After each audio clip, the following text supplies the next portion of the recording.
So last time we talked about the issue of posture and whether it's really posture or maybe it is more about the structure involved. Now if you have no idea what I'm talking about, go back and watch the posture versus structure video first. I can link that into the description. But as a result, I got some questions, legitimate questions, saying, okay, so what are the practical implications and what can I do from here? So we'll start by the example of having the very common protracted sort of shoulders, which we used as an example in the previous video as well. Now, before we go into the practical stuff, it is important that you understand what reciprocal inhibition means. I'll quickly demonstrate that for you. Now, let's say that I want to bend my elbow. It is the bicep muscles that are responsible for bringing my arm into that position.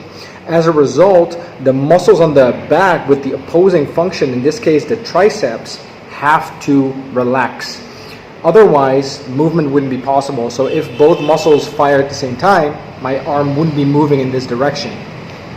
The opposite is also true. So if I use my triceps to extend the arm, my bicep has to relax. And this is all arranged and regulated by the central nervous system. We don't have to think about this. And it's also a good system.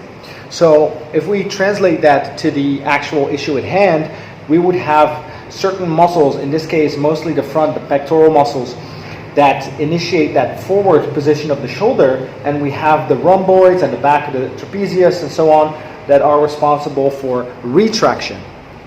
The same thing applies.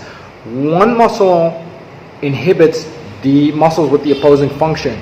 So normally that's a good thing, but if we look at people that have chronic protraction of the shoulders, then usually we have chronic overactivity of the muscles responsible, in this case, again, the pectoral muscles, and as a result, chronic inhibition of the muscles on the back. So that means you are programmed to have very, very active and hard-working chest muscles and programmed to have very lazy, sleeping, underactive, whatever you want to call it, back muscles. And what you have to do is you have to untrain that system.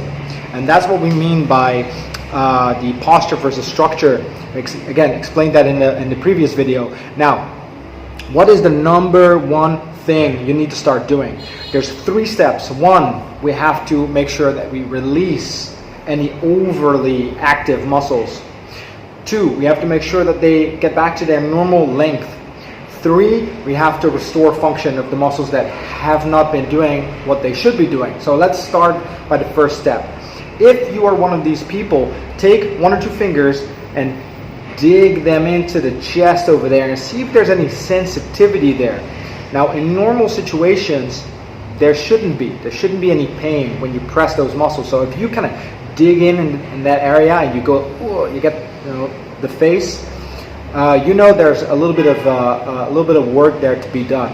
And you can actually just do it like this. Just manipulate the fibers and loosen them up. Give them a little bit of tough love. Now this is pretty intense and tiring, so that's why we use different techniques for that. And that's something we'll cover in a different video. But this could be just enough to give that area some information, some sensory input, and get that area to relax. And as a result, you'll be able to open up the chest again. Now, keep in mind, these 3 steps, the release, restore, reactivate, work best if you do them together and if you do them in that order. That means dig in, stretch, reactivate.